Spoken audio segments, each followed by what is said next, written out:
On me pose vraiment souvent la question, est-ce que c'est mieux 3 bons repas? Est-ce que c'est mieux des collations? Est-ce que c'est mieux de manger plus le matin? Est-ce que c'est mieux de manger plus le soir? Si je veux, grosso modo, perdre du gras. Cette question-là revient vraiment souvent. Puis je réponds tout le temps, ben ça change pas grand-chose. C'est plus une question de calories. Ça revient toujours à ta balance énergétique, le fameux budget calorique. Bon, ce que tu manges, ce qui sort. Récemment, en octobre 2022, il y a une étude qui est parue dans la revue scientifique Cell, qui est une des mieux respectées dans le monde, qui a tenté de y voir plus clair et d'adresser la situation directement en l'étudiant très rigoureusement. C'est très, je vais pas dire c'est très rare, mais c'est plutôt rare des études comme ils ont fait, vu la dépense en dollars et la complexité que ça prend à faire ça. Ce qu'ils ont fait, ils ont pris 2 groupes de personnes, ils les ont, c'est une étude sur 10 semaines.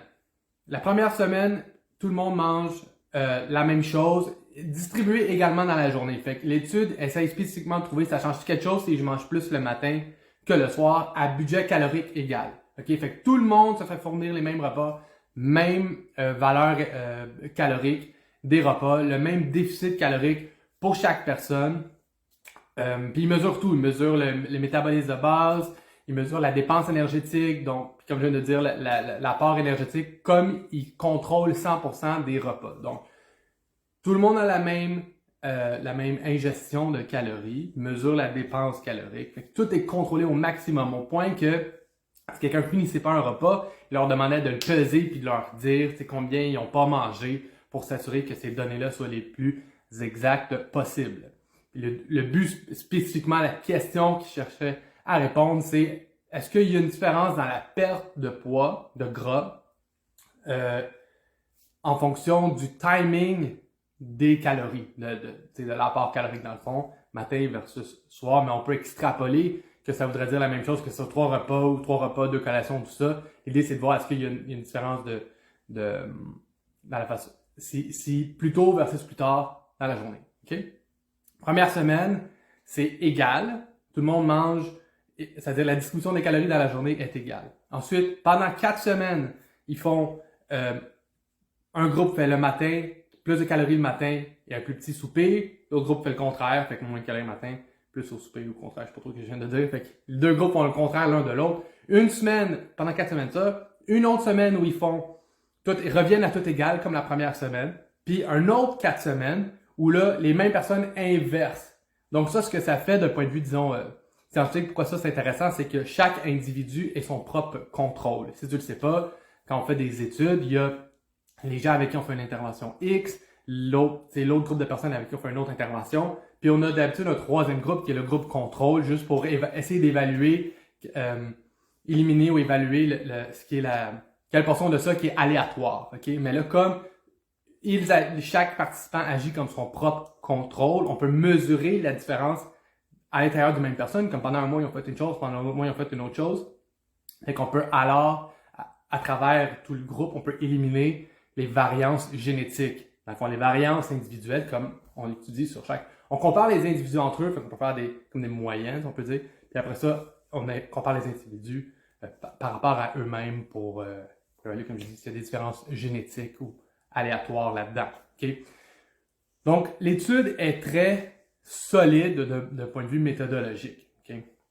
Où il passe souvent par le même protocole, mesure tout ce qui est mesurable. Fait que c'est vraiment exhaustif, c'est vraiment rigoureux.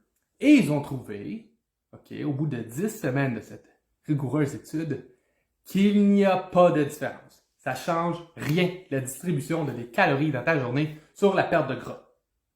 Point. Ça, c'est la conclusion de l'étude. Il n'y a pas de différence. Tu manges gros déjeuner, gros souper, ça change rien. On peut alors en déduire d'une certaine façon que si je mange 3 repas ou 3 repas moyens ou 5 plus petits repas parce que j'ai des collations, ça ne changera rien aussi. C'est une espèce d'extrapolation raisonnable sur ce genre de résultats-là. Cependant, il y a une chose par exemple. Il y a une chose qui est différente entre manger plus tôt dans la journée versus manger plus tard. Quand les gens mangent plus tôt, c'est-à-dire que leur déjeuner est plus gros relatif à leur souper, ils ont une meilleure satiété au travers de la journée. Ce qui a du sens, naturellement. Si j'ai plus mangé dans la journée, j'aurai moins faim dans la journée. Jusqu'à là, ça va. Donc, on peut présumer que si les calories au soir n'étaient pas contrôlées, comme dans la population en général, parce que là, on se rend compte, OK, quand les gens mangent plus tôt, ils ont un meilleur niveau de satiété, mais ça n'a pas d'impact sur la perte de gras parce que les calories sont contrôlées. OK? Mais là, si les calories ne sont pas contrôlées scientifiquement, c'est-à-dire que si, dans la population en général, on voudrait peut-être alors suggérer aux gens de manger plus dans la journée pour éviter la dérape, disons, le soir rendu au souper. OK? Fait que dans leurs résultats, ça n'a pas fait de différence parce qu'ils contrôlaient l'apport calorique. Mais si l'apport calorique n'est pas contrôlé scientifiquement, il y aurait alors probablement un bénéfice à manger un petit peu plus dans la journée pour éviter les fringales le soir. Fait que, puis pas manger n'importe quoi, bien sûr. Ça aussi, c'est contrôlé dans l'étude. Okay? La distribution des macros, tout était contrôlé le plus rigoureusement possible. Fait que, la présomption, c'est que si je mange plus tôt dans la journée ou je mange plus je mange plus avant mon souper, je risque d'avoir moins faim le soir. Présomption raisonnable. Puis là, qu'est-ce que tu manges? Protéines, fibres. C'est des protéines puis des fibres. C'est ça qui a l'effet le gros effet de satiété qu'on connaît. OK? Fait que, une calorie est une calorie, mais pas une calorie, mais ça revient à la balance énergétique. La distribution de tes repas, de tes collations, tout ça, ça n'a pas d'importance. Et tu es probablement, statistiquement parlant, un peu mieux de manger un peu plus dans la journée pour éviter les fringales le soir. C'est la conclusion de tout ça. Cependant, ça ne veut pas dire de te forcer à manger quand tu n'as pas faim le matin. OK? Ça, c'est juste comme une conclusion générale. Là, si toi, manger tôt, ça te fait pas, fais-le pas. OK?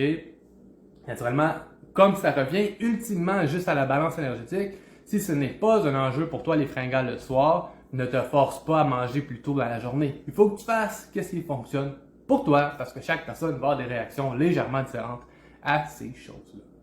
Fait que c'est ça la réponse. La réponse, c'est qu'il n'y a pas d'importance comment tu distribues tes repas.